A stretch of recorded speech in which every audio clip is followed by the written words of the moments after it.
నమస్తే, నేను మీ ప్రసాద్. ప్రస్తుతం మనతో పాటు పొలిటికల్ అనలిస్ట్ రాజేష్ అప్పసాని గారు ఉన్నారు. అసలు ఆంధ్రప్రదేశ్లో మద్యంపై జగన్మోహన్ రెడ్డి ప్రభుత్వం ఏర్పడిన తర్వాత రోజుకొక పాలసీ తీసుకుంటుంది. తాను అధికారంలోకి వస్తే క్రమక్రమేణా మద్యపాన నిషేధం చేస్తానని అధికారంలోకి వచ్చినటువంటి జగన్మోహన్ రెడ్డి పారదర్శకత పేరుతో ప్రభుత్వమే మద్యం షాపులను ఏర్పాటు చేయడం, అలాగే దాన్ని రన్ చేయడం కూడా జరుగుతుంది. మళ్ళీ ఇప్పుడు ప్రైవేట్ పరం చేస్తానంటున్నారు. ఇదే అంశంపై మాట్లాడదాం. సార్, ఏం సార్, మద్యపాన నిషేధం అన్నారు, తర్వాత పారదర్శకత అన్నారు, తర్వాత మద్యాన్ని ప్రభుత్వమే నడిపించింది షాపుల ద్వారా, మళ్ళీ ఇప్పుడు ప్రైవేట్ పరం అంటున్నారు. అంటే ఏంది మళ్ళీ యూటర్న్ తీసుకోవడానికి గల కారణం? సహజంగా మనకి తెలుగులో సందర్భోచితంగా వాడే కొన్ని పదాలు ఉంటాయి.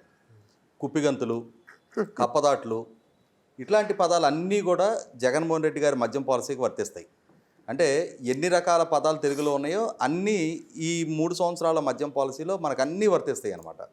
జగన్మోహన్ రెడ్డి గారు ఎన్నికలకు ముందు మద్యపానం అనేది సమాజానికి పట్టిన ఒక పెనుపోతం, కుటుంబాలు ఆర్థికంగాను విచ్ఛిన్నమవుతున్నాయి, ఆరోగ్యపరంగాను విచ్ఛిన్నమవుతున్నాయి, నాకు ఒక ఛాన్స్ ఇచ్చి అధికారం కట్టపెట్టండి, ఆంధ్రప్రదేశ్ మహిళలకి ఈ పెనుపోతాన్ని నేను సమూలంగా తప్పించేస్తాను, ఒక్క 5 స్టార్ హోటల్స్లో తప్పితే మద్యం అనేది ఎక్కడా కూడా దొరకని పరిస్థితి నేను తీసుకొస్తాను, క్రమేణా ఒక సంపూర్ణ మద్యపాన నిషేధాన్ని నేను తెస్తాను అని చెప్పని వాగ్దానం చేసిన జగన్మోహన్ రెడ్డి గారు అధికారంలోకి రాగానే ఏం చేశారంటే కొంత చిత్తశుద్ధి చూపించే ప్రయత్నం చేశారు.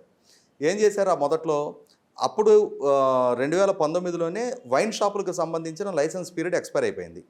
ఎక్స్పైర్ అయిపోగానే ఏం చేశారంటే కొత్త వైన్ షాపులు అనుమతి ఇవ్వకుండా ఆ ప్రైవేటు వ్యక్తుల చేతిలో ఉన్న అప్పటి వరకు ఉన్న లిక్కర్ బిజినెస్ మొత్తాన్ని కూడా ప్రైవేటు వ్యక్తుల చేతుల నుంచి ప్రభుత్వ ఆధీనంలోకి తీసుకున్నారు. తీసుకొని ఏం చేశారు? దానికి తోడు ఒక 20% షాపులు కూడా కుదిర్చారు. అంటే రాష్ట్ర వ్యాప్తంగా ఉన్న షాపుల సంఖ్యను కూడా కుదిర్చారు. కుదించి ఏం చెప్పారంటే మద్యం వ్యాపారం ప్రభుత్వం చేతిలో ఉన్నప్పుడు నియంత్రితంగా, అంటే ఒక వ్యక్తికి ఎంతమంది ఇవ్వాలి అనేది చూసి ఒక వ్యక్తికి ఇంత క్వాంటిటీ మాత్రమే అమ్మటం వీలవుతుంది. అదే సందర్భంలో రాత్రి 8 గంటల వరకే అమ్ముతాం మేము. ముందు అప్పట్లో ఏంటంటే ఉదయం 10 గంటల నుంచి సాయంత్రం 8 గంటల వరకే షాపులు ఓపెన్ చేసే టైము రెస్ట్రిక్టెడ్ టైం ఉండేది. 8 గంటల వరకే ఉంటుంది కాబట్టి ఆ టైం దాటి వచ్చిన వాళ్ళకి ఒకవేళ తాగాలి అనుకున్నా కూడా అది అందుబాటులో ఉండదు అని చెప్పని కొంత, అంటే దాన్ని నిజంగానే మద్యపాన నిషేధం వైపు అడుగులు వేస్తున్నారు అని చెప్పని ఒక నమ్మకం కలిగే విధంగా కొంత చొరవ చూపించే ప్రయత్నం చేశారు. చేసిన తర్వాత ఏం చేశారంటే ఇదే ప్రయత్నం బార్ల వైపు కూడా, అంటే బార్లు కూడా ప్రైవేట్ వ్యక్తుల చేతుల నుంచి అనుమతులు రద్దు చేసి ప్రభుత్వ ఆధీనంలోకి తీసుకోవాలని చెప్పని ఒక ప్రయత్నం జరిగింది. జరిగిన తర్వాత ఏమైందంటే యాక్చువల్గా 2017 జూలైలో బార్ లైసెన్స్ రెన్యూల్ అయి ఉన్నాయి. దాంతో అది 5 సంవత్సరాల కాల పరిమితిగా లైసెన్స్లు ఇచ్చున్నారు. దాంతో ఆ బార్ ఓనర్లు కోర్టుకు వెళ్ళడంతో కోర్టు ఇంటర్వెన్షన్ తోటి బార్ల జోలికి వెళ్ళలేక ఆగిపోయారు తప్పితే ప్రైవేటు వ్యక్తుల చేతుల నుంచి పూర్తిగా వైన్ షాపుల వ్యాపారాన్ని అయితే ప్రభుత్వం తీసుకుంది. తీసుకున్న తర్వాత ఏం చేశారు? ఇక అక్కడి నుంచి ఇందాక మనం ప్రస్తావించుకున్న అన్ని రకాల కుప్పిగంతులు మొదలైనవి, కప్పదాట్లు మొదలైనవి, అన్ని రకాల వ్యవహారాలు ప్రజలు ఆశ్చర్యపోయే విధంగా, అంటే ఎన్నికలకు ముందు చెప్పిన దానికి ఆచరణలోకి వచ్చేటప్పటికి జరిగిన వాస్తవం ఏంటి అంటే ప్రభుత్వం నియంత్రితంగా మద్యం వ్యాపారం చేస్తుంది అని చెప్పిన వాళ్ళు ఎన్నికలకు ముందు అప్పటి వరకు ఎస్టాబ్లిష్డ్గా ఉన్న బ్రాండ్స్ ఏవైతే ఉన్నాయో ఆ బ్రాండ్ల మొత్తాన్ని మొట్టమొదటిగా రద్దు చేశారు. అది ఒక మరి ఎవరి సలహాతోటి ఆ విధమైన నిర్ణయం తీసుకున్నారో ఎవరికి తెలీదు. మొట్టమొదటిగా ఆ ఉన్న ఎస్టాబ్లిష్డ్ బ్రాండ్స్ మొత్తం రద్దు చేశారు. రద్దు చేసిన తర్వాత ఈ ప్రభుత్వ మద్యం షాపుల్లో అమ్ముతున్న బ్రాండ్లు ఏవైతే ఉన్నాయో అవి వచ్చేటప్పటికి ఏంటంటే ఒక ఆంధ్రప్రదేశ్లో మాత్రమే దొరికే బ్రాండ్లు అయ్యి, మరి ఏదైనా ఎస్టాబ్లిష్డ్ బ్రాండ్లు దేశవ్యాప్తంగా కనుక నోటెడ్ బ్రాండ్లు అయితే వేరే రాష్ట్రాల్లో కూడా ఉండాలి అవి, కానీ అవి ఒక్క ఆంధ్రప్రదేశ్లో మాత్రమే దొరికే బ్రాండ్లు ఆ షాపుల్లో అమ్మటం మొదలుపెట్టారు. మొదలుపెట్టిన తర్వాత దానికి ఏం చెప్పుకుంటూ వచ్చారు అని అంటే మొదట్లో 50% నుంచి 70% ధరలు పెంచారు. ఆ ధరలు పెంచి ఏం చెప్పారు? అప్పుడు ఈ ధరలు పెంచడం మూలాన ఎక్కువ రేటు ఉంటే తక్కువ డబ్బులు ఉన్నాళ్ళు, దాన్ని ఎఫర్డబిలిటీ లేనాళ్ళు దాన్ని కొనుక్కొని తాగలేరు కాబట్టి మేము ధరలు పెంచామన్నారు. పెంచిన తర్వాత ఏం చేశారు? కొద్ది రోజులు గడిచేటప్పటికి తత్వం బోధపడింది. అంటే అమ్మకాలు తగ్గుతున్నాయి అనే ఉద్దేశంతో అదే సందర్భంలో ప్రజలు కూడా వచ్చేటప్పటికి ఏంటంటే ఇంత ఖరీదు పెట్టి దీన్ని తాగటం కన్నా కూడా శానిటైజర్ తాగితే నయం అనుకొని 26 మంది విలువైన ప్రాణాలు శానిటైజర్లు తాగి ప్రాణాలు పోగొట్టుకోవడం జరిగింది. వీటన్నిటి పర్యవసానం ఏం చేశారంటే మళ్ళీ ఒక 25% ధరలు తగ్గించే ప్రయత్నం చేశారు. ధరలు తగ్గించే ప్రయత్నం చేసి మళ్ళీ ఏం చేశారు? అప్పటికి కూడా ప్రజల నుంచి ప్రతిపక్షాల నుంచి విమర్శలు రావటం మొదలుపెట్టిన తర్వాత మద్యం సూపర్ మార్కెట్లకి, అంటే మున్సిపల్ ఏరియాల్లోనూ నగరాల్లో వచ్చేటప్పటికి వాకిన్ సూపర్ మార్కెట్లకి అనుమతి ఇచ్చారు. ఆ సూపర్ మార్కెట్లో దేశవ్యాప్తంగా ఉన్న అన్ని రకాల బ్రాండ్లు కూడా అక్కడ దొరుకుతాయి అని చెప్పని సూపర్ మార్కెట్లకు అనుమతి ఇచ్చారు. ఇక్కడ ఏదైతే ఈ కొత్తగా తీసుకొచ్చిన బ్రాండ్లు ఏవైతే ఉన్నాయో జగన్మోహన్ రెడ్డి గారి ప్రభుత్వం అధికారంలోకి వచ్చినప్పుడు చెప్పింది ఏంటి అంటే గత ప్రభుత్వ హయాంలో జరిగిన ప్రతి టెండర్ని కూడా రివర్స్ టెండర్ పేరిట మొత్తం టెండర్లు మొత్తం రద్దు చేసినప్పుడు ఏం చెప్పారంటే 100 కోట్లు దాటిన ప్రతి టెండర్ని మేము జ్యుడిషియల్ రివ్యూ కమిటీ అప్రూవల్కి పంపిస్తాము, జ్యుడిషియల్ రివ్యూ కమిటీ అప్రూవ్ చేసిన తర్వాత మాత్రమే మేము ఏ టెండర్నైనా ఆమోదిస్తాము అని చెప్పిన పాలకులు ఆచరణలోకి వచ్చేటప్పటికి మరి ఇన్ని వేల కోట్ల రూపాయలకు సంబంధించిన లిక్కర్ కొనుగోలుకు సంబంధించి అసలు ఈ కంపెనీలు ఎవరివి, వాళ్ళు ఏ క్వాలిటీ అష్యూరెన్స్ తోటి ఆ కంపెనీలకు అనుమతి ఇచ్చారు, బ్రోవరేజెస్ కార్పొరేషన్ ఏ క్వాలిటీ చెక్ చేసుకొని ఆ కంపెనీలకి నుంచి ఆ లిక్కర్ కొనడానికి అనుమతులు వాళ్ళకి ఇచ్చింది, గవర్నమెంట్ ప్రొక్యూర్ చేయడానికి నిర్ణయం తీసుకుంది. అసలు దేశవ్యాప్తంగా ఎక్కడా లేని బ్రాండ్లు ఒక ఆంధ్రప్రదేశ్లో మాత్రమే చలామణి అవుతున్నప్పుడు ఆ పర్టికులర్ బ్రాండ్లని ఏ ప్రాతిపదిక మీద ఎంపిక చేశారు, ఆ ఎంపిక చేసిన దాంట్లో ఏ జ్యుడిషియల్ రివ్యూ కమిటీ వాటిని ఆమోదించింది, ఇటువంటిది ఏ విధమైన ట్రాన్స్పరెన్సీ లేకుండా కొన్ని సెలెక్టివ్ కంపెనీలకి దాదాపుగా బ్రోవరేజెస్ కార్పొరేషన్ దాకా 100 కంపెనీల దాకా లిస్టెడ్ అయి ఉంటే అందులో కేవలం ఒక 16 కంపెనీలకి 74% లిక్కర్కి సంబంధించిన కొనుగోళ్లకు సంబంధించిన ఒప్పందాలు జరిగినాయి అని అంటే ఆ 16 కంపెనీల్లో కూడా వీలైనన్ని ఎక్కువ కంపెనీలు అధికార పార్టీకి సంబంధించిన వాళ్ళతోటి సంబంధ బాంధవ్యాలు ఉన్న వాళ్ళ కంపెనీల్లో నుంచే ప్రొక్యూర్ చేస్తున్నారనేది మనకు అర్థమవుతూ ఉంది. ఇక్కడ ఇంకొకటి ఏంటంటే దీంట్లో తీసుకున్న ఇంకొక అనాలోచిత నిర్ణయం వచ్చేటప్పటికి ఇవాళ రోడ్డు మీద ఒక ఫ్రూట్ వెండర్ కానీ కూరగాయలు అమ్ముకునే వాళ్ళు పూలు అమ్ముకునే వాళ్ళతో సహా డిజిటల్ ట్రాన్సాక్షన్స్ జరుగుతూ ఉన్న దగ్గర రాష్ట్ర వ్యాప్తంగా ఉన్న ఇన్ని వందల ప్రభుత్వ మద్యం షాపుల్లో ఇన్ని వేల కోట్ల రూపాయల లావాదేవీలకు సంబంధించి డిజిటల్ ట్రాన్సాక్షన్ అనేది లేకుండా ఓన్లీ క్యాష్ ట్రాన్సాక్షన్స్ నడుస్తూ ఉన్నాయి. అసలు పారదర్శకత లేకుండా అంత ఓన్లీ క్యాష్ ట్రాన్సాక్షన్స్ ఎందుకు నడిపిస్తున్నారు? ఏ ఇష్యూస్ని కప్పిపెట్టడానికి ఓన్లీ క్యాష్ ట్రాన్సాక్షన్ పెట్టారు? అసలు గవర్నమెంట్కి ఆ కంపెనీలకు ఆ లిక్కర్ తయారు చేయడానికి ఎంత ఖరీదు అవుతుంది? అవి బ్రోవరేజెస్ కార్పొరేషన్కి ఎంతకు సప్లై చేస్తున్నాయి? బ్రోవరేజెస్ కార్పొరేషన్ ద్వారా ప్రభుత్వ షాపుల్లో వినియోగదారుడికి ఎంతకు అమ్ముతున్నారు అనేది ఏమాత్రం పారదర్శకత లేకుండా ఒక పక్క ఆ బాటిల్ ఎన్ని బాటిల్స్ అమ్మారనే దాన్ని స్కాన్ చేసుకోవడానికి స్కానర్స్ ఉన్నాయి. మరి అదే సందర్భంలో అంటే ఎంత క్వాంటిటీ అమ్మారు అనేది మీకు లెక్క తెలుసుకోవడానికి మీకు స్కానర్స్ పెట్టినప్పుడు డిజిటల్ ట్రాన్సాక్షన్స్ ఎందుకు ఎంటర్టైన్ చేయట్లేదు? ఇవాళ ఫోన్పే, గూగుల్ పే లాంటివి దాదాపుగా ఇవాళ ఆటో తోలే వాళ్ళు కూడా ఇవాళ స్కాన్ చేసి డబ్బులు తీసుకుంటున్న సందర్భంలో ఇవాళ ప్రతి సామాన్యుడు కూడా డిజిటల్ ట్రాన్సాక్షన్స్కి అలవాటు పడుతున్న సందర్భంలో ఒక పక్క ప్రభుత్వమే పారదర్శకత ఉండాలి, డిజిటల్ ట్రాన్సాక్షన్స్ పెంపొందించాలని చెప్పని కేంద్ర ప్రభుత్వం ప్రజలకు ఓదరకొడతా ఉన్న సందర్భంలో వీలైనంత వరకు క్యాష్లెస్ ట్రాన్సాక్షన్స్ జరగాలి అని చెప్తున్న సందర్భంలో ఇన్ని వేల కోట్ల రూపాయలకు సంబంధించి అసలు డిజిటల్ ట్రాన్సాక్షన్స్ అనేది ఉండవు, ఓన్లీ క్యాష్ ట్రాన్సాక్షన్సే ఉండాలి అని చెప్పని ఆదేశాలు ఇచ్చింది ఎవరు? దాన్ని అమలుపరుస్తుంది ఎవరు? ఇక్కడ ఖచ్చితంగా ప్రజలకి ఈ విషయంలో ఒక సమాధానం చెప్పాల్సిన బాధ్యత అవసరం ప్రభుత్వం మీద ఉంటుంది. ఇంకొక సందర్భం వచ్చేటప్పటికి ఏంటంటే రీసెంట్గా బార్ లైసెన్సులు కూడా ఈ 2022 జూలై ఆఖరికి బార్ లైసెన్సులు కూడా వాటి పీరియడ్ ఎక్స్పైర్ అవుతుంది. దాంతో ఇప్పుడు కొత్తగా బార్ పాలసీ కూడా తీసుకొచ్చారు.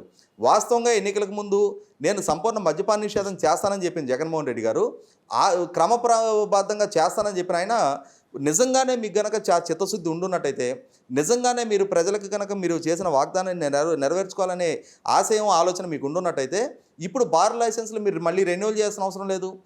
అటువంటి పరిస్థితిలో ఇప్పుడు కొత్తగా బార్ పాలసీ తీసుకొచ్చి ఏం చేశారంటే 2022 ఆగస్టు నుంచి 2025 సంవత్సరం ఆగస్టు వరకు అంటే 3 సంవత్సరాల కాల పరిమితికి మళ్ళీ ఇప్పుడు బార్ లైసెన్సులు రెన్యూవల్ చేస్తున్నారు. అంటే కొత్తగా బార్ పాలసీలు ఇష్యూ చేస్తున్నారు. అంటే 2024 మేలో ఎన్నికలకు ఎదుర్కోవాలి మీరు సంపూర్ణ మద్యపాన నిషేధం ఒక్క 5 స్టార్ హోటల్స్లోకి పరిమితం చేయకుండా ఉంటే నేను ఓటు అడగను అని చెప్పిన వాళ్ళు 2024 మేలో మీ అధికారం పీరియడ్ కూడా కంప్లీట్ అవుతా ఉన్నప్పుడు 2025 ఆగస్టు వరకు మీరు కొత్త పాలసీ ఏ విధంగా తీసుకొచ్చారు? అంటే ఇక్కడ ఏ నమ్మకం అయితే మీరు ఆంధ్రప్రదేశ్ మహిళలకు కల్పించారో, ఏ వాగ్దానం అయితే ఆంధ్రప్రదేశ్ మహిళలకు చేశారో, నా మాట నమ్మండి, నేను మాటిస్తే మాట తప్పను మడమ తిప్పను అని చెప్పని ఎటువంటి వాగ్దానం అయితే ఆంధ్రప్రదేశ్ మహిళలకు మీరు చేశారో మీ మాటలను నమ్మి ఆర్థికంగానూ ఆరోగ్యపరంగానూ చితికిపోతున్న కుటుంబాలు ఒక భరోసాతో మీకు నమ్మి ఓట్లేస్తే మీరు అడిగిన ఒక ఛాన్స్ ఇస్తే ఈరోజు అధికారంలోకి వచ్చిన తర్వాత మీరు ఇన్ని లక్షల మంది మీకు మద్దతు పలికిన మహిళల మనోభావాలతో ఆడుకుంటున్నారు. మళ్ళీ తిరిగి అదే మద్యం ఈ రోజుకి కొనసాగుతూనే ఉంది. పైగా ఎటువంటి పారదర్శకత లేని విధానాన్ని అవలంబిస్తూ ఉన్నారు. వీటి పర్యవసానం ఇవాళ ఇంత ఖరీదైన బ్రాండ్లు కొనుక్కొని తాగలేని పరిస్థితుల్లో రీసెంట్గా జంగారెడ్డిగూడెంలో 26 విలువైన ప్రాణాలు నాటుసారా తీసుకొని వాళ్ళు చనిపోవడం జరిగింది. రాష్ట్ర వ్యాప్తంగా కూడా వివిధ ప్రాంతాల్లో మేము లక్షల లీటర్లు బెల్లం ఓటను ధ్వంసం చేశామని చెప్పని ఎక్సైజ్ డిపార్ట్మెంట్ ఏ నెలకు నెల రిపోర్ట్ ఇస్తుంది. కానీ మీరు వచ్చేటప్పటికి అసెంబ్లీలో అవన్నీ సహజ మరణాలు, అవి ఇలిసిట్ లిక్కర్ ద్వారా జరిగినవి కాదు అని చెప్పని ప్రజలను నమ్మించే ప్రయత్నం చేస్తున్నారు. 26 విలువైన ప్రాణాలు పోతే కనీసం ఆ పోస్ట్ మార్టం రిపోర్టులు కూడా మీరు పరిశీలించడానికి కూడా మీరు సిద్ధపడకుండా అసెంబ్లీ వేదికగా ప్రజలను తప్పుదోవ పట్టించే ప్రయత్నం చేస్తూ ఉన్నారు. ఇప్పటికైనా సరే వాస్తవాలను గమనించుకుంటే, వాస్తవాలను అడ్మిట్ అయితే జగన్మోహన్ రెడ్డి గారిలో లేదు, మీ ఎక్సైజ్ మినిస్టర్లలో అక్కడ నా సారాగా సమ్మారని ఎవరు అంటల్లా. ఒక దుస్సంఘటన జరిగింది. ఆ జరిగిన సందర్భంలో ఆ వాస్తవాన్ని మీరు అంగీకరిస్తే ఇంకొక ప్రాంతంలో అటువంటి పరిస్థితి ఎరైజ్ అవ్వకుండా మీరు ఎటువంటి చర్యలు తీసుకోవడానికి అనేది వీలవుతుంది. అటువంటి దగ్గర మీరు తప్పు చేసిన వాళ్ళని కాపాడే ప్రయత్నం చేస్తా, డిపార్ట్మెంట్ ఒక పక్క మేము ధ్వంసం చేస్తున్నాము నాటుసారాని అని చెప్పని ఏ నెలకా నెల రిపోర్ట్స్ ఇస్తా ఉన్న దగ్గర మీరు అసలు నాటుసారా వినియోగమే జరగట్లేదు, నాటుసారా సరఫరా జరగట్లేదు, అటువంటి వ్యాపారమే జరగట్లేదు అని చెప్పని మీరు ఎవరిని కాపాడటానికి అసెంబ్లీని ప్రజల్ని తప్పుదో పట్టించే ప్రయత్నం చేస్తూ ఉన్నారు. వీటన్నిటి పర్యవసానం ఇవాళ కొత్త బార్ పాలసీలో కూడా మీరు ఆదాయ మార్గంగానే చూస్తున్నారు. కాబట్టి గతంలో ఉన్న దానికంటే ఇవాళ నాన్ రిఫండబుల్ అమౌంట్ ఎక్కువ పెంచారు, అప్లికేషన్ మనీ పెంచారు, లైసెన్స్ ఫీజు కూడా పెంచారు. ఆ పెంచి ఇవాళ ఒక 470 కోట్ల రూపాయలు మీ ఖజానాకి డబ్బులు రావడం చూసుకుంటున్నారు తప్పితే, మీరు పైగా ఇప్పుడు తీసుకున్న పాలసీ బార్ పాలసీ వచ్చేటప్పటికి గతంలో ఏదైతే వైన్ షాపులకి ఓపెన్ బిడ్డింగ్ ఉండేదో, ఆక్షన్ ఉండేదో, ఆ పాలసీని ఇవాళ మీరు బార్లకు కూడా తీసుకున్నారు. అంటే మీకు అప్లికేషన్ మనీ పే చేసి, లైసెన్స్ ఫీజు పే చేసి, దానిపైన నాన్ రిఫండబుల్ అమౌంట్ మీరు ప్రిస్క్రైబ్ చేసి నాన్ రిఫండబుల్ అమౌంట్ పే చేసి దానిపైన మళ్ళీ బిడ్డింగ్ చేయాలి అంటున్నారు. అంటే అక్కడ పోటీపడి ఒక బార్కి కోట్ల రూపాయలు కనుక గతంలో ఎప్పుడో దాచేపల్లిలో ఒక కిరణ్ కుమార్ రెడ్డి గారి హయాంలో ఒక్క వైన్ షాప్కే ₹1.5 బిడ్డింగ్ జరిగినట్టుగా ఇప్పుడు బార్లకు కూడా కోట్ల రూపాయల బిడ్డింగ్ కనుక జరిగిన పక్షంలో ఎన్ని కోట్ల రూపాయల వ్యాపారం చేయాలి అని చెప్పి నా బార్ యజమానులు ఆశిస్తారు రేపటి రోజున. అంతటి వ్యాపారం జరగాలి అంటే ఎంతమంది వినియోగదారులు అక్కడికి వచ్చి దానికి ఎడిక్ట్ అవ్వాలి, ఆ మందు సేవించాలి, ఎన్ని కుటుంబాలు ఆర్థికంగానూ ఆరోగ్యపరంగానూ మళ్ళీ చితికిపోవాల్సిన పరిస్థితి ఉంటుంది. అంటే ప్రభుత్వం అనేది ప్రజలకి ఒక వెల్ఫేర్ పరంగా ప్రజలకు మేలు చేస్తానని చెప్పని చేసిన వాగ్దానాన్ని నుంచి డీవేట్ అయ్యి ఈరోజు దాన్ని ఒక ఆదాయ మార్గంగానే చూసుకుంటున్న పర్యవసానం వచ్చేటప్పటికి ఎన్ని కప్పదాట్లు ఎన్ని కుప్పిగంతులు ఉన్నాయో అన్ని కుప్పిగంతులు మీరు వేస్తున్నారు. ఇప్పుడు మళ్ళీ తిరిగి ప్రభుత్వం షాపులు నడపడం దగ్గర నుంచి మళ్ళీ ప్రైవేటు వ్యక్తులకి షాపులు అప్పచెప్తామని చెప్పని ఒక కొత్త నిర్ణయం తీసుకుంటున్నట్టుగా నిన్న ఒక అధికారి దాన్ని రివీల్ చేసినట్టుగా వార్తలు బయటకు వస్తున్నాయి. దీంట్లో కూడా ఏంటంటే ఈరోజు ప్రభుత్వ షాపుల ద్వారా నెలకు 2,000 కోట్ల రూపాయల ఆదాయం వస్తుంది, అమ్మకాలు జరుగుతూ ఉన్నాయి. అదే ప్రైవేటు వ్యక్తులు కనుక వ్యాపారం నిర్వహించుకున్నప్పుడు వాళ్ళు ఇంకా సమర్థంగా ప్రొఫెషనల్గా వ్యాపారం చేస్తారు. కాబట్టి 3,000 కోట్ల రూపాయల నెలకి ప్రభుత్వానికి ఆదాయానికి రావడానికి ఆస్కారం ఉంటుందని చెప్తున్నారు. అంటే ఆదాయం అనరుగానే ఇవాళ ఎక్సైజ్ పాలసీని మీరు చూస్తున్నారు. ఎన్నికలకు ముందు మీరు ప్రజలకు చేసిన వాగ్దానం నుంచి డివేట్ అయ్యారు. ఈరోజు ఆచరణలోకి అమల్లోకి వచ్చేటప్పటికి దాన్ని ఒక పూర్తి స్థాయి ఆదాయ వనరుగానే చూస్తున్నారు. ఆ చూస్తున్న పర్యవసానం కూడా ఏంటి అంటే మీరు గతంలో వచ్చేటప్పటికి ఎక్సైజ్ ఆదాయాన్ని రాబోయే భవిష్యత్తు 15 సంవత్సరాల ఎక్సైజ్ ఆదాయాన్ని నేషనలైజ్డ్ బ్యాంకులకు కుదవపెట్టి 25,000 కోట్ల రూపాయలు రుణం సమీకరించే ప్రయత్నం చేశారు. ఆంధ్రప్రదేశ్ స్టేట్ డెవలప్మెంట్ కార్పొరేషన్ ద్వారా స్టేట్ బ్యాంక్ ఆఫ్ కన్సార్టియం నుంచి 25,000 కోట్ల రూపాయల రుణం తీసుకునే ప్రయత్నం జరిగినప్పుడు రిజర్వ్ బ్యాంకు కేంద్ర ప్రభుత్వం కూడా కార్పొరేషన్ ద్వారా ఈ రుణం తీసుకోవడానికి వీలు కాదని చెప్పని మీకు ఆదేశాలు ఇచ్చిన తర్వాత అప్పటికే డిస్పర్స్ అయిన 21,500 కోట్లు కాక మిగిలిన 3,500 కోట్లు పెండింగ్ పెట్టారు. ఆ తర్వాత రీసెంట్గా ఎక్సైజ్ పాలసీలో మీరు చట్ట సవరణ చేసి బ్రోరేజెస్ కార్పొరేషన్కి వాస్తవంగా ఇది కూడా ఒక రాజ్యాంగ విరుద్ధం. కేంద్ర ప్రభుత్వానికి, రాష్ట్ర ప్రభుత్వానికి, స్థానిక సంస్థలకు మాత్రమే ప్రజల నుంచి పన్ను వసూలు చేసుకునే హక్కు చట్టం కల్పించిన దగ్గర, రాజ్యాంగం కల్పించిన దగ్గర ఈరోజు కంపెనీస్ యాక్ట్ ద్వారా రిజిస్టర్ అయిన ఒక కార్పొరేషన్కి మీరు ఎక్సైజ్ ఆదాయంలో నుంచి మీరు వాటా కల్పించడం అని అంటే వాస్తవంగా అది రాజ్యాంగ విరుద్ధం. ప్రజల నుంచి వచ్చే ఏ పన్ను ఆదాయమైనా ప్రభుత్వ ఖజానాకు రావాలి.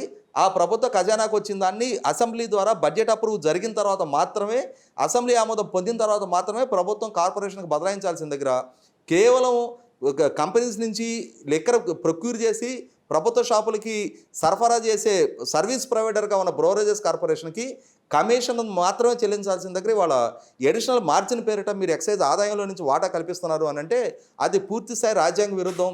పార్లమెంట్ నుంచి దానికి వెసులుబాటు కల్పించుకోవాలి. అటువంటి పరిస్థితి చేయకుండా ఈరోజు మీరు ఆ ఎక్సైజ్ ఆదాయాన్ని గ్యారంటీగా చూపించి రీసెంట్గా మార్కెట్ నుంచి 8,300 కోట్లకు సంబంధించిన ఎన్సీడీలు, నాన్ కన్వర్టబుల్ డిబెంచర్లు తీసుకున్నారు. కేంద్ర ప్రభుత్వం కూడా ఇక్కడ తప్పు ఉంది. కేంద్ర ప్రభుత్వం కూడా ఒక కార్పొరేషను కంపెనీస్ యాక్ట్ ద్వారా రిజిస్టర్ అయిన కార్పొరేషను ఎన్సీడీలు ఇష్యూ చేస్తున్నప్పుడు దానికి ఆదాయం చూపిస్తున్నది ప్రభుత్వం ప్రజలు కట్టే పన్నుల నుంచి దానికి ఆదాయం చూపిస్తున్నప్పుడు అది రాజ్యాంగ వ్యతిరేకం అని చెప్పని కేంద్ర ప్రభుత్వం అభ్యంతరం చెప్పాల్సిన దగ్గర ఇండియా రేటింగ్ సంస్థ దానికి AA రేటింగ్ ఇవ్వడం, అదే సందర్భంలో ప్రావిడెంట్ ఫండ్ నుంచి 5,500 కోట్ల రూపాయలు అందులో పెట్టుబడి పెట్టడం అనేది కేంద్ర ప్రభుత్వం కూడా పూర్తి బాధ్యత రాహిత్యంగా చేసిన కార్యక్రమం అది.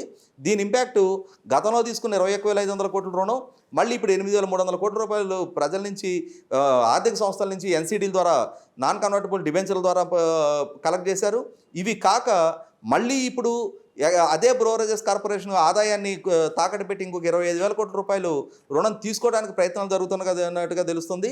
అంటే ఏంటంటే మీరు ప్రజల నుంచి ఎక్సైజ్ పాలసీని రద్దు చేస్తాం, ఎక్సైజ్ని మద్యాన్నే రద్దు చేస్తామని చెప్పిన దగ్గర నుంచి వాళ్ళ మద్యాన్ని ఒక ఆదాయ వనరుగా రుణం సమీకరించుకోవడానికి ఒక ప్రధాన వనరుగా మీరు వాడుకుంటున్నారు.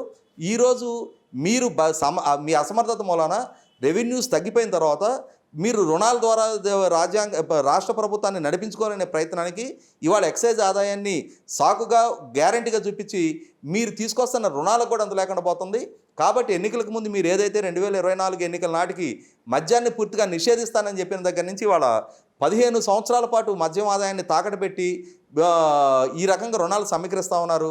బార్ లైసెన్సులు 2025 ఆగస్టు దాకా దాన్ని ఎక్స్టెండ్ చేయడానికి సిద్ధపడుతున్నారు అని అంటే 100కి 100 పాళ్ళు మిమ్మల్ని నమ్మి మీకు ఓట్లేసిన మహిళల్ని మీరు వంచారనేది వాస్తవం. అంటే ఆదాయ వనరుగా చూడడం అంటే రాష్ట్రానికి ఇంకో ఆప్షన్ లేకనే మద్యాన్ని ఆదాయ వనరుగా చూస్తుంది అనుకోవచ్చు కదండి. ఇప్పుడు వాగ్దానం చేసేనాడు ఆ రోజు అంటే నువ్వు ఏమేం ప్రామిసెస్ చేస్తున్నావు, అధికారంలోకి రావడమే పరమావధిగా నన్ను ఒక ఛాన్స్ నాకు ఇచ్చి అధికారంలో కూర్చోబెడితే చాలు, నేను ఎట్లయినా సరే నేను నా పాలన కొనసాగించుకుంటాను అని చెప్పని ఆ రోజు అనాలోచితంగా నిర్ణయాలు తీసుకొని ప్రజలకు వాగ్దానం చేశారా? మిమ్మల్ని నమ్మి ప్రజలు ఓటేశారు. మీరు చేసిన వాగ్దానాన్ని నమ్మి ఓటేశారు. ఆప్షన్ లేదు అని అంటే గవర్నమెంట్కి రెవెన్యూస్ ఎంత వస్తున్నాయి, నేను ఏమేమి వాగ్దానం చేస్తా ఉన్నాను, బడ్జెట్ పరంగా ఖర్చు ఎంత వస్తుంది, ఆంధ్రప్రదేశ్ ప్రస్తుత ఆర్థిక స్థితిగతులు ఏంటి, ఎంత ట్యాక్స్ రెవెన్యూస్ ఆంధ్రప్రదేశ్కి వస్తాయి అనేది కనీసం మాత్రం ఆలోచన ఉండాలి కదా. సమర్థంగా సంపద సృష్టి జరగాల్సిన దగ్గర ఏదైతే నేను ప్రత్యేక హోదా తీసుకొచ్చి పారిశ్రామికీకరణకు తోడ్పడతానని చెప్పిన వాగ్దానాన్ని పక్కకు పెట్టేసి పరిశ్రమలు రప్పించుకోవటం, పెట్టుబడులు పెట్టించుకోవటం, తద్వారా సంపద సృష్టి జరగటం, ఉద్యోగ కల్పన జరగటం అనే దాన్ని ఒక ఆరోగ్యకరమైన ఆ లైన్ వదిలిపెట్టేసేసి కేవలం అప్పుల మీద ఆధారపడతా ఆ అప్పులకి తెచ్చుకోవడానికి ఒక వనరుగా మద్యాన్ని వాడుకుంటుంటే అంతకుముందు ఎన్నికలకు ముందు ఏం వాగ్దానం చేశావు? ఎన్నికల ముందు యూనివర్సిటీల చుట్టూ కాలేజీల చుట్టూ తిరిగి యోబేరీ పేరిట యువతను సమీకరించి ఆ రోజు చెప్పిన వాగ్దానం ఏంటి? నాకు మెజారిటీ ఎంపీ సీట్లు ఇవ్వండి, కేంద్రంలో అధికారంలో ఎవరన్నా వాళ్ళ మెడలోంచి నేను ప్రత్యేక హోదా తీసుకొస్తాను, ప్రత్యేక హోదా కనుక తీసుకొచ్చినప్పుడు 13 జిల్లాలని 13 హైదరాబాదులుగా అభివృద్ధి చేస్తాము, మీకు ఉపాధి కల్పిస్తాము, భవిష్యత్తులో ఆంధ్రప్రదేశ్కి సంబంధించిన ఏ ఒక్క యువకుడు కూడా ఆంధ్రప్రదేశ్ నుంచి ఉపాధి కల్పన జరగని పర్లేదు. ఎందుకంటే ఎన్నికలు గెలిచినంటే కూడా ఎన్డీఏ ప్రభుత్వం పూర్తి మెజార్టీ ఉంది, ఇప్పుడు నేను ఏం చేయలేను అప్పుడే చేతులు ఎత్తేసాడు. అంటే ఎన్నికలు గెలిచినాకే తత్వం బోధపడిందా? ఎన్నికల ముందు చంద్రబాబు నాయుడిని ఇష్టారీతిని విమర్శలు చేసిన రోజు ఆ రోజు ఎన్డీఏకి పూర్తి మెజార్టీ లేదా? ఆ రోజు కూడా ఆ టెన్యూర్లో కూడా భారతీయ జనతా పార్టీకి పూర్తి మెజార్టీ ఉంది కదా. పూర్తి మెజార్టీ ఉంది కాబట్టే వాళ్ళని డిక్టేట్ చేసే స్థాయిలో లేడు కాబట్టే చంద్రబాబు నాయుడు ఆ రోజు కూడా మేము ప్యాకేజీ ఇస్తామని చెప్పని అడ్డం తిరిగినా కూడా తలంచుకొని వాళ్ళ దగ్గర తీసుకోవాల్సిన పరిస్థితులు ఉత్పన్నమని ఆ రోజు ఏం మాట్లాడాడు? ఆ రోజు పార్లమెంట్ వేదిక ఏం మాట్లాడాడు? ఆ రోజు పాదయాత్ర సందర్భంగా కానీ ఎన్నికల ప్రచార సభల్లో కానీ ప్రత్యేక హోదా కోసం యోబేరీ సభలు పెట్టినప్పుడు కానీ ఆ రోజు ఎటువంటి వాగ్దానాలు చేశాడు? అంటే ఎన్నికలకు ముందు ప్రజల ఓట్లు రప్పించుకోవడానికి ఈరోజు అసాధ్యం అనిపించే మాటలు ఆ రోజు తెలియలేదా? ఎట్లయినా సరే ప్రజల మూడుని కొనుక్కోవాలి అని చెప్పని ప్రజల మూడుని తనకు అనుకూలంగా మలుచుకోవడం కోసం అతి ఖరీదైన వాగ్దానాలు చేసావు, అసాధ్యమైన వాగ్దానాలు చేసావు. ఈరోజు ఆచరణలోకి వచ్చేటప్పటికి అవన్నీ దుస్సాధ్యంగా కనిపించేటప్పటికి ఈరోజు ట్విస్టింగ్ చేసేసి అంటే ప్రజలకు సంబంధించిన వనరులను తాకట్టు పెట్టడం, ప్రజలకు సంబంధించిన ఆదాయాన్ని తాకట్టు పెట్టడం, భవిష్యత్తులో రాబోయే తరాలు అతి ఖరీదైన మూల్యం చెల్లించుకునే విధంగా కేవలం 3 సంవత్సరాల కాలంలో 3 లక్షల కోట్ల నుంచి వాళ్ళ 8 లక్షల కోట్లకు అప్పులు చేరినాయనంటే రాబోయే 2 సంవత్సరాల కాల పరిమితిలో ఎన్ని లక్షల కోట్లు అవ్వాలి? అంటే భవిష్యత్ ఆదాయాన్ని రాబోయే 15 సంవత్సరాల పాటు ఆదాయాన్ని కుదవబెట్టి అప్పులు తీసుకొస్తూ ఉంటే కేవలం అప్పుల మీద మాత్రమే డే టు డే అఫైర్స్ నడుస్తూ ఉంటే ఉద్యోగులకు జీతాలు పెన్షన్ల మీద కూడా అప్పుల మీద మాత్రమే నడిపిస్తూ ఉంటే నీ సమర్థత ఏంటి? ఇంకా నువ్వు వ్యక్తిగతంగా 5 సంవత్సరాల కాలంలో 1,000 కోట్ల రూపాయల ఆస్తులు సంపాదించుకున్నావు కదా. మరి వాళ్ళ ఒక పరిపాలకుడుగా నీ పరిపాలనలో రాష్ట్రానికి ఆ సంపద సృష్టి ఎందుకు చేతకట్టల్లా? కాబట్టి వాస్తవం ఏంటి, నీ సమర్థత ఎంత అనేది 3 సంవత్సరాల కాలంలోనే రంగెలిసిపోయినట్టుగా ప్రజలకు అర్థమవుతానే ఉంది. అంటే ఇక ఆంధ్రప్రదేశ్లో మద్యపాన నిషేధం, సంపూర్ణ మద్యపాన నిషేధం అనేది ఇక కలగానే మిగిలిపోద్దా? సంపూర్ణ మద్యపాన నిషేధం అనే పదాన్ని సంపూర్ణంగా నిషేధించారు జగన్మోహన్ రెడ్డి గారు. సార్ నేను మళ్ళీ ఇంకా పార్టీ ప్రధాన కార్యదర్శి ఎంపీ విజయసాయి రెడ్డి గారు, నాకు చంద్రబాబు నాయుడుతో రిలేషన్ ఉంది, తారకరత్నకి తనకి ఏదో బంధువులకి ఏదో సంబంధం ఉంది, ఏందేదో కొత్త లింకులు కలుపుతున్నాడు, మళ్ళీ ఏంది కొత్త పంచాయతీ ఏందండి? వాస్తవంగా ఏంటంటే ఆనవ వెంకటరమణారెడ్డి గారు రీసెంట్గా ఈ మద్యం కంపెనీలకు సంబంధించి అదాన్ అనే కంపెనీలో విజయసాయి రెడ్డి గారు అల్లుడు రోహిత్ రెడ్డి గారికి అంటే రోహిత్ రెడ్డి గారి కంపెనీలో డైరెక్టర్గా ఉన్న శ్రీనివాసులు అనే వ్యక్తి, వీళ్ళిద్దరు కామన్గా డైరెక్టర్స్గా ఉన్నారు. ఒకే అడ్రస్లో 40-50 కంపెనీలు రిజిస్టర్ అయి ఉన్నాయి. కాబట్టి అంటే విజయసాయి రెడ్డి గారి బంధువులకి సంబంధాలు ఉన్నాయి కాబట్టి ఇవి విజయసాయి రెడ్డి గారికి జగన్మోహన్ రెడ్డి గారికి సంబంధించిన బినామీ కంపెనీలు. ఆ కంపెనీల ద్వారానే వాళ్ళ అంటే యాక్చువల్గా ఏంటంటే 2019 డిసెంబర్ 2వ తారీఖు మద్యం పాలసీ అనౌన్స్ అయిన తర్వాత రిజిస్టర్ అయిన కంపెనీ అది. ఆ రిజిస్టర్ అయిన కంపెనీకి అంటే వాళ్ళకి సొంతంగా డిస్టిలరీస్ కూడా లేవు. అటువంటి కంపెనీకి 1150 కోట్ల రూపాయలకు సంబంధించిన మద్యం సరఫరా ఒప్పందం బ్రోవరేజెస్ కార్పొరేషన్ చేసుకుంది. అంటే మద్యం పాలసీ అనౌన్స్ అయిన తర్వాత డిసెంబర్ 2వ తారీఖు, నవంబర్లో మద్యం పాలసీ అనౌన్స్ అయితే డిసెంబర్ 2వ తారీఖు రిజిస్టర్ అయిన కంపెనీ సొంత డిస్టిలరీస్ లేని కంపెనీకి అంటే వాళ్ళు అప్పుడు ప్రభుత్వంతో ఒప్పందం జరిగిన తర్వాత వేరే ప్రైవేట్ డిస్టిలరీస్తో ఒప్పందం చేసుకొని ఈ బ్రాండ్లు సప్లై చేస్తూ ఉన్నారు. వీటిని అన్నిటినీ ఆధార సహితంగా ఏ డేట్లో ఏ కంపెనీ ఎప్పుడు రిజిస్టర్ అయింది ఏంటనేది తెలుగుదేశం పార్టీ సైడ్ నుంచి కొంచెం ఘాటుగా విమర్శలు రావడం మొదలైంది. డాక్యుమెంట్ ఎవిడెన్స్ కూడా బయటపెట్టడం జరిగింది. రీసెంట్గా వచ్చేటప్పటికి ఒక 3 బ్రాండ్లకు సంబంధించి ల్యాబ్ రిపోర్ట్ కూడా వాటిలో పలానా కెమికల్స్ మిక్స్ అయి ఉన్నాయి, ఈ ల్యాబ్లో మేము టెస్ట్ చేయించామని చెప్పిన ల్యాబ్ రిపోర్ట్లు కూడా మీడియాకి రిలీజ్ చేయటం. దాంతో ఎప్పుడైతే ఆ మీడియాలో రిపోర్ట్ అయిందో ఆ మరుసటి రోజు నుంచి ఆ పర్టికులర్ బ్రాండ్లు మార్కెట్లో కనిపించకుండా పోవటం. వీటిని మొదటి రోజు వచ్చేటప్పటికి ఏంటంటే ఎక్సైజ్ కమిషనర్గా ఉన్న రజత్ భార్గవ్ గారు వచ్చేటప్పటికి దాన్ని బుకాయించే ప్రయత్నం చేశారు. అసలు ఆ బ్రాండ్లు ఎక్కడ కొన్నారు, అవి ఆంధ్రప్రదేశ్లో కొన్నాయా కాదా, వాటిని టెస్ట్ చేయించింది ఏ ల్యాబ్లో చేయించారు, దానికి అథెంటికేషన్ ఉందా లేదా, ఇట్లా కొంత బుకాయించే ప్రయత్నం చేశారు. తర్వాత పూర్తి ఆధారాలతోటి బయట పెట్టిన తర్వాత వీడియో ఎవిడెన్సెస్ కూడా ఏ షాపులో ఏ టైంలో కొన్నాము, ఏ బ్రాండ్ కొన్నాము, ఎవరు కొన్నారు అనేది ఆ వీడియో ఎవిడెన్సెస్ కూడా సీసీటీవీ ఫుటేజులతో సహా బయట పెట్టిన తర్వాత అప్పుడు మార్కెట్ నుంచి ఆ బ్రాండ్లు ఉపసంహరించుకున్నారు. ఉపసంహరించుకున్న తర్వాత కూడా టీడీపీ సైడ్ నుంచి విజయసాయి రెడ్డి గారి మీద ఈ విమర్శలు రావడం మొదలుపెట్టిన తర్వాత ఈరోజు విజయసాయి రెడ్డి గారు ఏమంటారంటే, మా అల్లుడు కంపెనీలో డైరెక్టర్గా ఉన్న మాత్రాన మాకేం సంబంధం ఉంటుంది, కామన్గా డైరెక్టర్స్ ఉన్నారు అనుకుంటే హెరిటేజ్ కంపెనీలో డైరెక్టర్గా ఉన్నాడు, కియా డిస్ట్రిబ్యూషన్ తీసుకున్నారు, సోమాజిగూడలో బ్రాహ్మణి గారి పేరు మీద ఒకే అడ్రస్లో ఇన్ని కంపెనీలు ఉన్నాయి, భువనేశ్వర్ గారి పేరు మీద ఇన్ని కంపెనీలు ఉన్నాయి. అదేవిధంగా తారకరత్న గారు వచ్చేటప్పటికి తను చేసుకుంది రెడ్డిస్ అమ్మాయి. దాంతో ఏంటంటే మరి ఒకవేళ వాళ్ళకన్నా దూర బంధుత్వం ఉందేమో తెలియదు, తారకరత్న వైపు నుంచి మాకు కూడా చంద్రబాబు నాయుడు గారు బంధువు అవుతారు, నాకు అన్నయ్య అవుతారు అని చెప్పని, కాబట్టి ఇప్పుడు ఈ వ్యాపారంలో దూర బంధుత్వం ఉంది కాబట్టి అని చెప్పని నాకు హెరిటేజ్తో సంబంధం ఉన్నట్ట, లేదు చంద్రబాబు నాయుడు గారికి ఈ లిక్కర్ వ్యాపారంతో సంబంధం ఉందని చెప్పని అనుకోవాలా, మేము కూడా విమర్శలు చేయాలి అని అంటే బంధుత్వాన్ని అడ్డుపెట్టుకొని చాలా చేయగలము. అదే సందర్భంలో భాష ప్రయోగించేటప్పుడు కూడా సరైన భాష ప్రయోగించాలి అని చెప్పని లోకేష్ని చంద్రబాబు నాయుడు గారిని ఉద్దేశించి ఈరోజు ట్వీట్ చేయడం జరిగింది.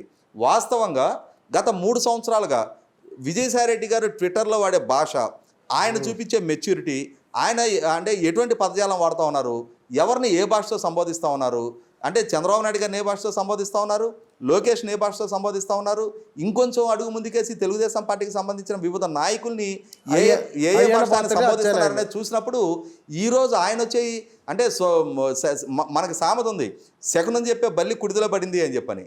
మొట్టమొదటగా ఇప్పటి వరకు ఇష్టారీతిని విమర్శలు చేసిన విజయసాయి రెడ్డికి ఒక డిఫెన్స్లోకి నెట్టగలిగిన తెలుగుదేశం పార్టీ దానికి సమాధానం చెప్పుకోలేని ఒక ఫ్రస్ట్రేషన్లోకి వచ్చి ఇప్పుడు దాన్ని ఏంటంటే ఎంతసేపటికి ఈ బంధుత్వాలు వీటిని లింకప్ చేసి ఏదో రకంగా చంద్రబాబు నాయుడు గారికి నేను ప్రాపర్గా కౌంటర్ ఇచ్చానని చెప్పని చెప్పుకునే ప్రయత్నం చేస్తున్నారు.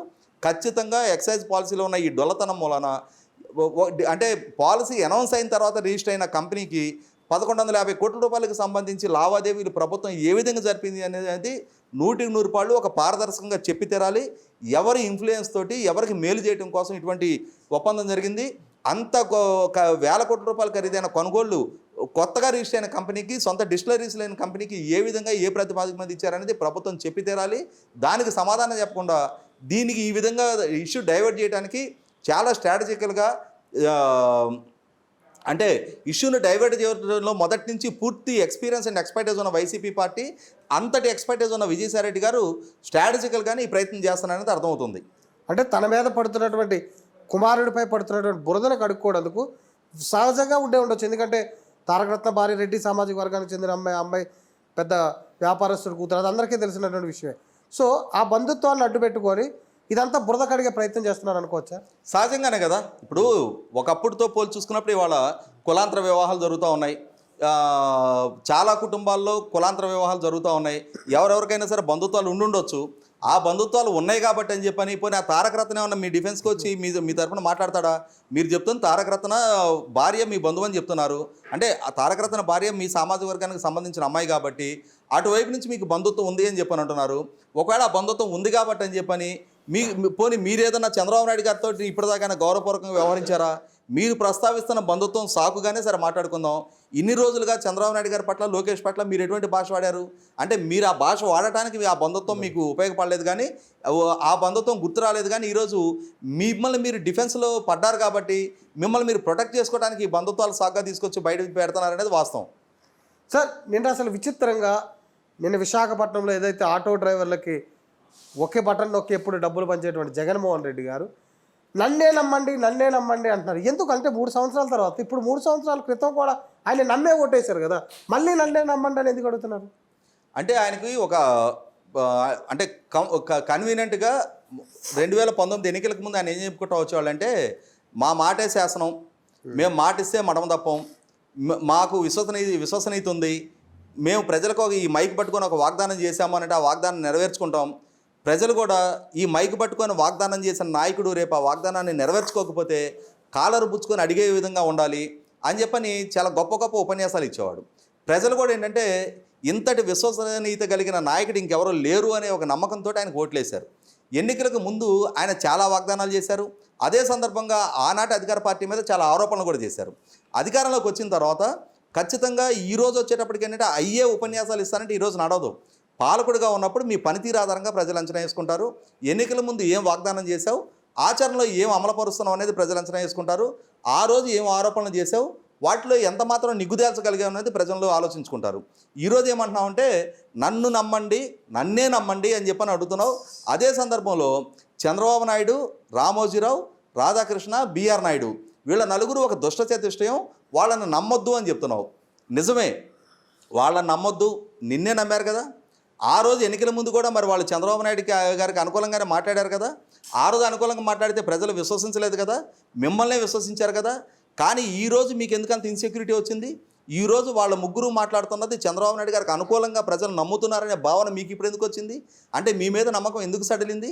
నమ్మకం సడలిందనే భావనలోకి మీరు రాబట్టే ఈరోజు 3 సంవత్సరాల క్రితం మీరు ఎన్నికల ప్రచార సభలో నిత్యం మాట్లాడుతూ ఉన్నది నేను చూశాను, నేను విన్నాను, నేను ఉన్నానని చెప్పిన మాట 3 సంవత్సరాల తర్వాత నేను ఏదైతే ఎన్నికల ముందు చెప్పానో ఇప్పటికీ దానికే కట్టుబడి ఉన్నాను, అదే విధానంతో పాలన చేస్తున్నానని చెప్పాను. ఇప్పుడు ఎందుకు చెప్పుకోవాల్సి వచ్చింది? వాస్తవం ఏంటనేది, ఎన్నికలకు ముందు మీరు ప్రజలకు ఏం చెప్పారు, అధికారంలోకి వచ్చిన తర్వాత మీరు ఏం అమలుపరుస్తున్నారనేది మీకు కూడా వాస్తవం తెలుసు. కాబట్టి మీరు తీసుకుంటున్న ఎన్ని నిర్ణయాలు మీరు ఒకసారి మనం ఆలోచించి చూద్దాం. ఇందాక మనం ప్రస్తావించుకున్న మద్యపాన నిషేధం ఎన్నికలకు ముందు చెప్పారు, అధికారంలోకి వచ్చిన తర్వాత మర్చిపోయారు.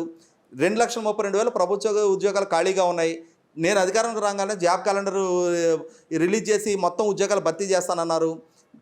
తనకు అధికారం కట్టబెడితే 13 జిల్లాలని 13 హైదరాబాద్లుగా అభివృద్ధి చేసేంత స్థాయిలో నేను ప్రత్యేక హోదా సాధించి తీసుకొచ్చి ఆంధ్రప్రదేశ్లో అభివృద్ధి సాధించి చూపిస్తానన్నారు. మీరు అధికారంలోకి రాగానే మెగా డిఎస్సి కండక్ట్ చేస్తానన్నారు.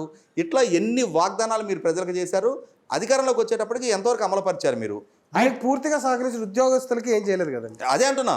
ఇప్పుడు ఉద్యోగస్తులకి సిపిఎస్ రద్దు విషయంలో కానీ, పోలీస్ సిబ్బందికి వారాంతపు సెలవుల విషయంలో కానీ, అదే సందర్భంగా గతంలో చంద్రబాబు నాయుడు ఇచ్చిన 43% ఫిట్మెంట్ కంటే కూడా మెరుగైన ఫిట్మెంట్ ఇస్తానని చెప్పిన విషయంలో కానీ, ఇట్లా ఒక్కటి కాదు రెండు కాదు అన్ని వర్గాలని రాష్ట్రానికి ఎన్నికలకు ముందు తన ఇంటి గృహప్రవేశం సందర్భంగా తన ఎన్నికల manifesto committee chairman Uma Reddy Venkateswara గారి ద్వారా, తన స్థానిక ఎమ్మెల్యే ఆల రామకృష్ణారెడ్డి ద్వారా అమరావతి ప్రాంతంలోని రాజధాని కొనసాగుతుంది అని చెప్పిన ఆయన నేషనల్ మీడియాకి ఇచ్చిన ఇంటర్వ్యూలో కూడా అమరావతిలోనే రాజధాని కొనసాగుతుంది, మా దగ్గర బృహత్తమైన ప్రణాళిక ఉంది అని చెప్పిన ఆయన అదే అమరావతి ప్రాంత రైతు కూలీలకి చంద్రబాబు నాయుడు గారు ఇచ్చిన 2,500 కాదు, నాకు అధికారం వచ్చిన తర్వాత నేను 5,000 పెన్షన్ ఇస్తానని చెప్పిన విషయంలో కానీ, 3,000 పెన్షన్ చేస్తానన్న విషయంలో కానీ, 45 సంవత్సరాలు దాటిన మహిళలకు పెన్షన్ కల్పిస్తానన్న విషయంలో కానీ, రైతు భరోసా కింద రాష్ట్ర ప్రభుత్వం తరపునే 12,500 రూపాయలు ఇస్తానని చెప్పిన విషయంలో కానీ, ప్రతి సందర్భంలో కూడా ఇచ్చిన మాట నుంచి తప్పారు. కాబట్టే ప్రజలకు ఇచ్చిన మాట విషయంలో మడమ తిప్పారు. కాబట్టే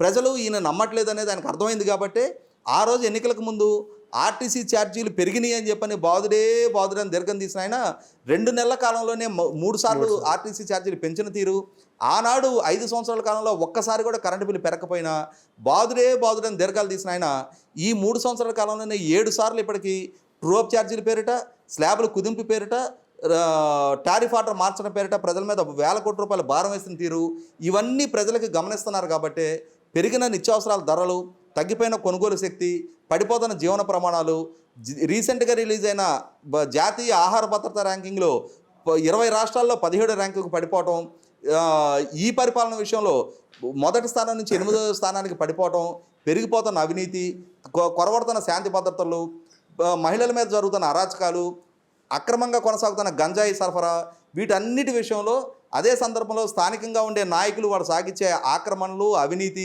వీటన్నిటి పర్యవసానం 3 సంవత్సరాల్లోనే ప్రజల్లో విపరీతమైన విముఖత వచ్చిందనేది ఆయన వాస్తవం రిలీజ్ అయ్యారు కాబట్టి వాళ్ళ పర్యటనకు వస్తున్న స్పందన ఎట్లా ఉంది, వాళ్ళ మంత్రులు పర్యటనకు వెళ్ళినప్పుడు ఎటువంటి ప్రశ్నలు ఎదురవుతూ ఉన్నాయి, గడపకు వెళ్తే ఎటువంటి ప్రశ్నలు ఎమ్మెల్యేలకు ఎదురవుతూ ఉన్నాయి, తాను రైతు భరోసాకు కానీ విద్యా దీవెనకు కానీ విద్యా కానుక కానీ సభలు పెట్టినప్పుడు ఆ సభల నుంచి ప్రజలు పోలీసులు గేట్లు తాళాలు వేసినా సరే గోడల దూకి ఎట్లా చేస్తారు, తను ప్రసంగిస్తున్న సందర్భంలోనే వెళ్ళిపోతున్నారు. ఇవన్నీ చూసిన తర్వాత జగన్మోహన్ రెడ్డి గారికి 100కి 100 ఒక ఇన్సెక్యూరిటీ బిగినైంది. ప్రజల్లో తన పట్ల ఉన్న నమ్మకం కోల్పోతాననేది రిలీజ్ అయ్యారు కాబట్టి ఇప్పుడు కొత్తగా ఏంటంటే దుష్ట చతుష్టయాన్ని నమ్మొద్దు, నన్నే నమ్మండి అని చెప్పని మళ్ళీ ప్రజలను అప్పీల్ చేసుకునే పరిస్థితి ఆయనకి అవగతం అవుతుంది. ఆయనకి ఆ పరిస్థితి వ్యక్తం అవుతుంది అనేది 100కి 100 ఆయన రియలైజ్ అయ్యారు. ఇప్పుడు ప్రజలకు అప్పీల్ చేయడం మొదలుపెట్టారు. అంటే మరి ఇంత దాంట్లోనే కూడా మరి అంత ఓవర్ కాన్ఫిడెన్స్గా 175కి 175 సీట్లు తానే గెలుస్తాను, కుప్పంలో చంద్రబాబు నాయుడు కూడా ఓడగొడతాం, అసలు ప్రతిపక్షాలు అనేవి అసెంబ్లీలో ఉండవని మరి అంత ఓవర్ కాన్ఫిడెన్స్గా ఎందుకు మాట్లాడుతున్నారు? సహజంగా ఏంటంటే రాజకీయాల్లో ఎవరు కూడా మేము ఓడిపోతాం అని చెప్పని అడ్మిట్ అవ్వలేరు. అందులో తానే సైన్యాధ్యక్షుడు అయినప్పుడు, తానే సర్వసైన్యాధ్యక్షుడు అయినప్పుడు ఆ పార్టీకి తన సైన్యానికి మనోధైర్యం కోల్పోయే విధంగా తను మాట్లాడలేడు. కాబట్టి ఏంటంటే మొదటి నుంచి కూడా జగన్మోహన్ రెడ్డి గారిది ఏంటంటే అతిసేపు ధోరణి, అతి విశ్వాసం, అది అందరికీ తెలిసిన వాస్తవమే. తనకేంటంటే నేను మ్యానిపులేట్ చేయగలను, నేను వ్యూహకర్తలతోటి మళ్ళీ అసత్యాలు ప్రచారం చేయగలను, ప్రజల్లో విద్వేషాలు పెంచగలను, నా పనితీరు ఆధారంగా కాకుండా నా పనితీరు ఆధారంగా నిర్ణయం తీసుకోకుండా ప్రజల మూడుని నాకు అనుకూలంగా ఏదో ఒక రకమైన మ్యానిపులేషన్స్ మనుపుకోగలను అనే ఉద్దేశంతో జగన్మోహన్ రెడ్డి గారికి ఉన్న అతి విశ్వాసంతో అటువంటి స్టేట్మెంట్ ఇవ్వడం జరిగింది. వాస్తవంగా గ్రౌండ్ రియాలిటీ ఏంటనేది ఇంటెలిజెన్స్ ఫీడ్బ్యాక్ ఆయనకుంది. ఆయన ఎంచుకున్న వ్యూహకర్తలు ప్రశాంత్ కిషోర్ గారి టీం ఇచ్చిన రిపోర్ట్స్ వాళ్ళ దగ్గర ఉన్నాయి. ఆ వాస్తవాలు తెలుసు కాబట్టే ఈరోజు ప్రజల్ని మళ్ళీ ఏంటంటే ఏదో ఒక రకంగా నన్ను నమ్మండి అని చెప్పని అభ్యర్థించే స్థాయికి దిగజారిపోవాల్సి వచ్చింది. థ్యాంక్ యూ రాజేష్ గారు. ఇది ఆంధ్రప్రదేశ్లో ప్రస్తుతం నెలకొన్నటువంటి పరిణామాల ఆధారంగా మద్యపానం నిషేధం అనేది ఇక చరిత్రలో నిలిచిపోయారు. ఎందుకంటే దాని గురించి ఎప్పుడో చెరిపేశారు జగన్మోహన్ రెడ్డి గారు. అలాగే మద్యానికి సంబంధించిన పాలసీ వ్యవహారాలను కానీ మద్యం వ్యాపారం సిండికేట్లకు సంబంధించినటువంటి వ్యవహారంలో విజయసాయిరెడ్డి కుమారుడు హస్తం ఉందని పదే టీడీపీ దానికి సంబంధించినటువంటి సాక్ష్యాలతో సైతం చూపించడం ద్వారా తాను చంద్రబాబు నాయుడికి చుట్టరికం అనేటువంటి ఒక బురద జల్లే ప్రయత్నం చేస్తున్నారు. అలాగే జగన్మోహన్ రెడ్డి ఇచ్చినటువంటి ఎన్నికల హామీలన్నింటినీ కూడా నెరవేర్చలేకపోయారు కనుక ఏదైతే ఒక తనపై భౌతికంగా దాడి చేస్తున్నారు దిష్ట అంటూ కూడా మళ్ళీ తననే నమ్మండి అనేటువంటి ప్రజలను వేడుకుంటే దౌర్భాగ్య పరిస్థితికి వచ్చారంటూ కూడా పొలిటికల్ అనలిస్ట్ రాజేష్ గారు మనకు స్పష్టం చేశారు. రేపు మరో స్పెషల్ గెస్ట్తో కలుద్దాం.